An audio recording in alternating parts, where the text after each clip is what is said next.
The Unavoidable Appointment. There was something that kept nagging at me in the back of my mind. I had to answer a most important letter I'd received, and I had to do it at any cost. What had prevented me from doing it was a mixture of indolence and a deep desire to please. My anthropologist friend, who was responsible for my meeting Don Juan Matus, had written me a letter a couple of months earlier. He wanted to know how I was doing in my studies of anthropology and urged me to pay him a visit. I composed 3 long letters. On rereading each of them, I found them so trite and obsequious that I tore them up. I couldn't express in them the depth of my gratitude, the depth of my feelings for him. I rationalized my delay in answering with a genuine resolve to go to see him and tell him personally what I was doing with Don Juan Matus, but I kept postponing my imminent trip because I wasn't sure what it was that I was doing with Don Juan. I wanted someday to show my friend real results. As it was, I had only vague sketches of possibilities, which, in his demanding eyes, wouldn't have been anthropological fieldwork anyway. One day, I found out that he had died. His death brought to me one of those dangerous, silent depressions. I had no way to express what I felt because what I was feeling wasn't fully formulated in my mind. It was a mixture of dejection, despondency, and abhorrence at myself for not having answered his letter, for not having gone to see him. I paid a visit to Don Juan Matus soon after that. On arriving at his house, I sat down on one of the crates under his ramada and tried to search for words that wouldn't sound banal to express my sense of dejection over the death of my friend. For reasons incomprehensible to me, Don Juan knew the origin of my turmoil and the overt reason for my visit to him. "Yes," Don Juan said dryly. "I know that your friend, the anthropologist who guided you to meet me, has died. For whatever reasons, I knew exactly the moment he died. I saw it." His statements jolted me to my foundations. "I saw it coming a long time ago. I even told you about it, but you disregarded what I said. I'm sure that you don't even remember it." I remembered every word he had said, but it had no meaning for me at the time he'd said it. Don Juan had stated that an event deeply related to our meeting, but not part of it, was the fact that he had seen my anthropologist friend as a dying man.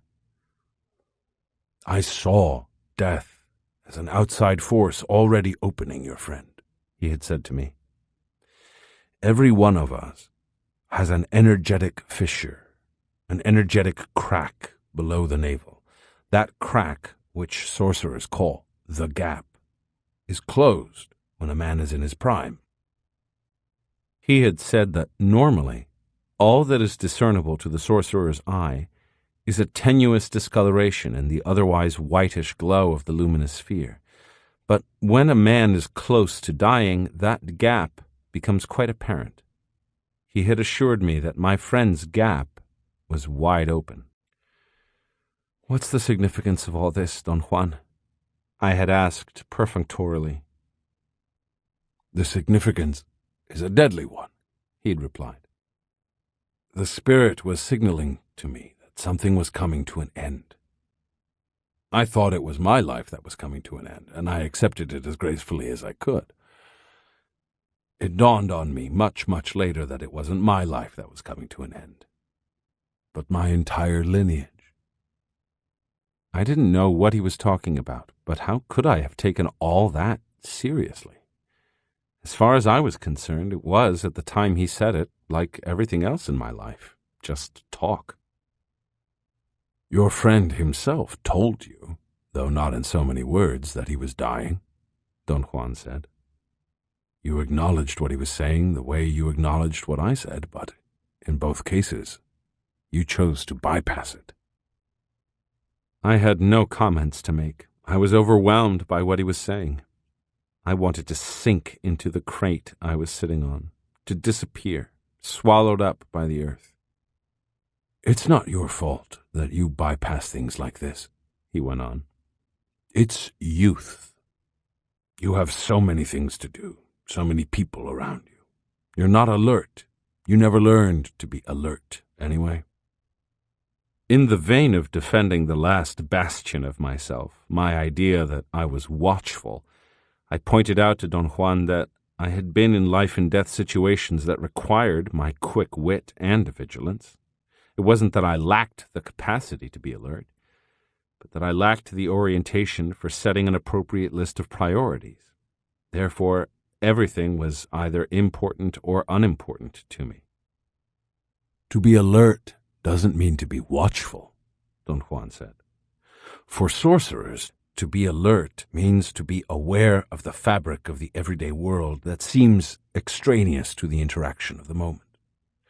On the trip that you took with your friend before you met me, you noticed only the details that were obvious. You didn't notice how his death was absorbing him, and yet something in you knew it." I began to protest, to tell him that what he was saying wasn't true. "Don't hide yourself behind banalities," he said, in an accusing tone. "Stand up. If only for the moment you're with me, assume responsibility for what you know. Don't get lost in the extraneous fabric of the world around you, extraneous to what's going on. If you hadn't been so concerned with yourself and your problems, you would have known that was his last trip. You would have noticed that he was closing his accounts, seeing the people who helped him, saying goodbye to them. Your anthropologist friend talked to me once," Don Juan went on. "I remembered him so clearly that I wasn't surprised at all when he brought you to me at that bus depot. I couldn't help him when he talked to me. He wasn't the man I was looking for, but I wished him well from my sorcerer's emptiness, from my sorcerer's silence. For this reason, I know that on his last trip he was saying thank you to the people who counted in his life." I admitted to Don Juan that he was so very right, that there had been so many details that I'd been unaware of, but that they hadn't meant a thing to me at the time, such as, for instance, my friend's ecstasy in watching the scenery around us. He would stop the car just to watch for hours on end the mountains in the distance, or the riverbed, or the desert. I discarded this as the idiotic sentimentality of a middle-aged man. I even made vague hints to him that perhaps he was drinking too much. He told me that in dire cases a drink would allow a man a moment of peace and detachment, a moment long enough to savor something unrepeatable. That was, for a fact, the trip for his eyes only, Don Juan said. Sorcerers take such a trip, and in it, nothing counts except what their eyes can absorb. Your friend was unburdening himself of everything superfluous. I confessed to Don Juan that I had disregarded what he had said to me about my dying friend because, at an unknown level, I had known that it was true. Sorcerers never say things idly, he said. I am most careful about what I say to you or to anybody else. The difference between you and me is that I don't have any time at all, and I act accordingly. You, on the other hand, believe that you have all the time in the world, and you act accordingly. The end result of our individual behaviors is that I measure everything I do and say, and you don't.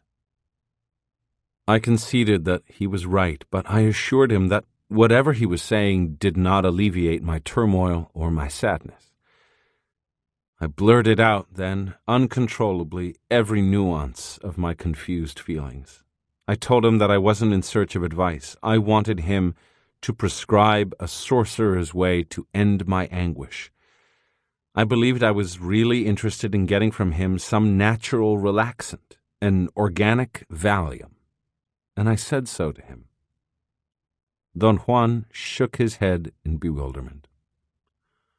"You are too much," he said. "Next you're going to ask for a sorcerer's medication to remove everything annoying from you, with no effort at all on your part, just the effort of swallowing whatever is given.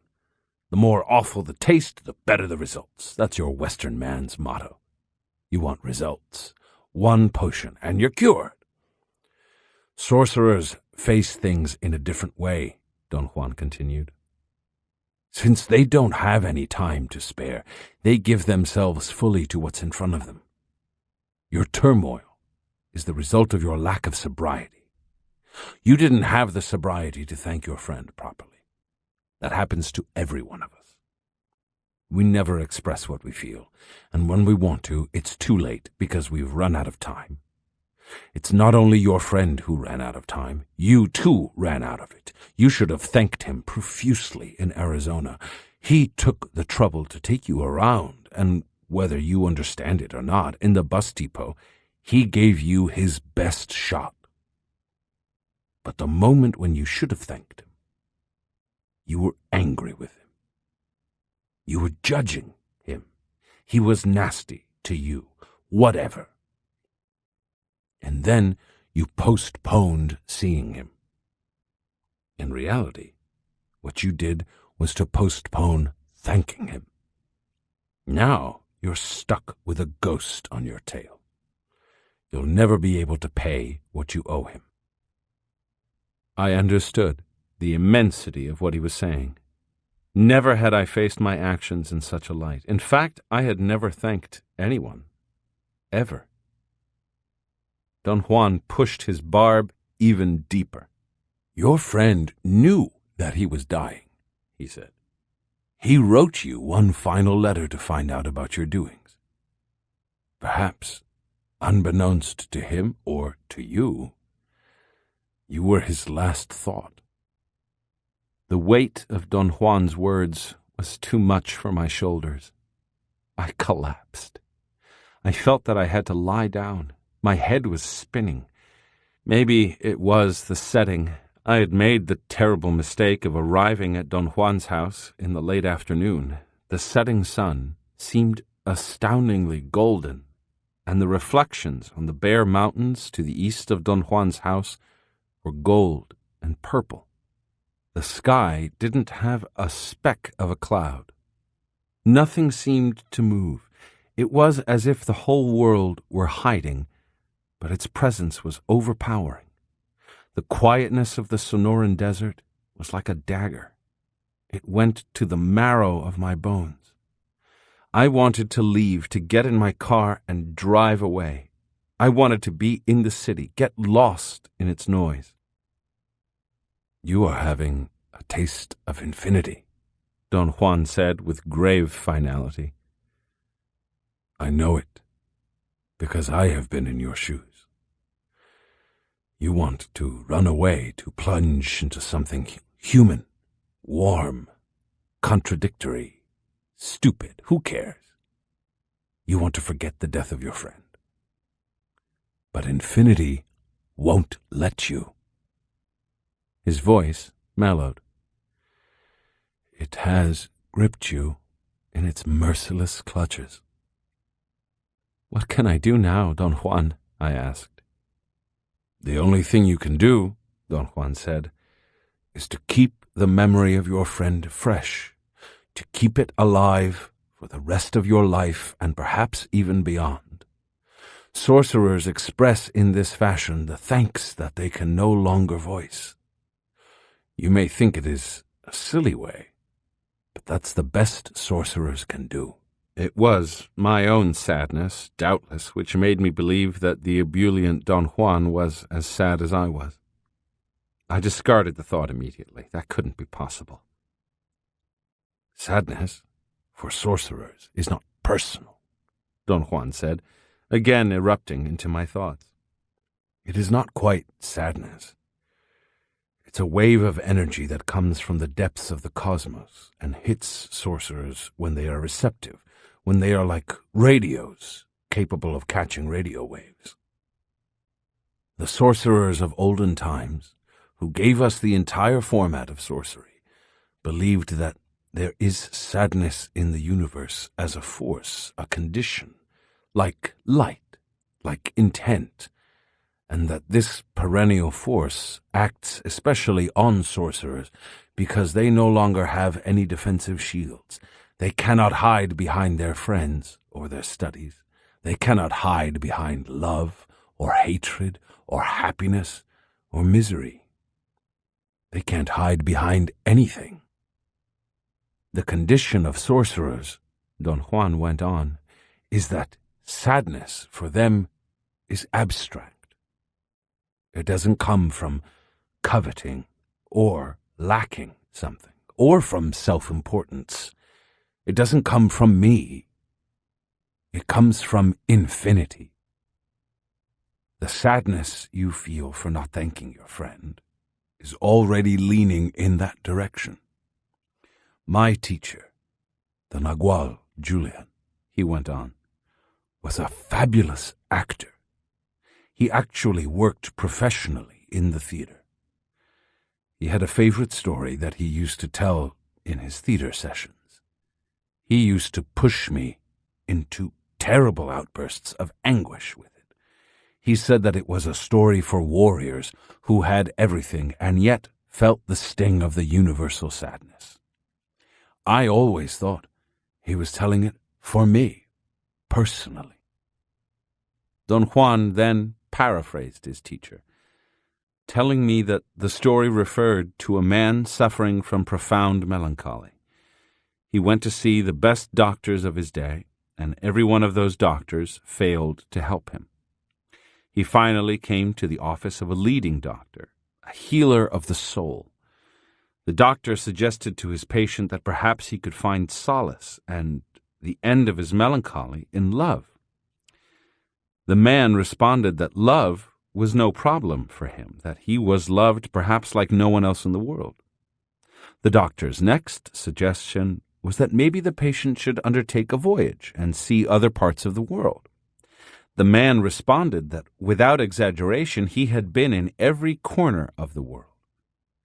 The doctor recommended hobbies like the arts, sports, etc.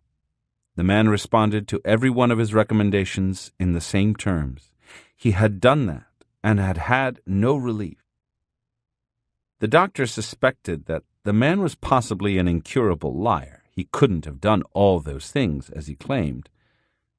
But, being a good healer, the doctor had a final insight.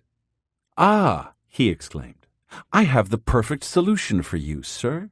You must attend a performance of the greatest comedian of our day. He will delight you to the point where you will forget every twist of your melancholy.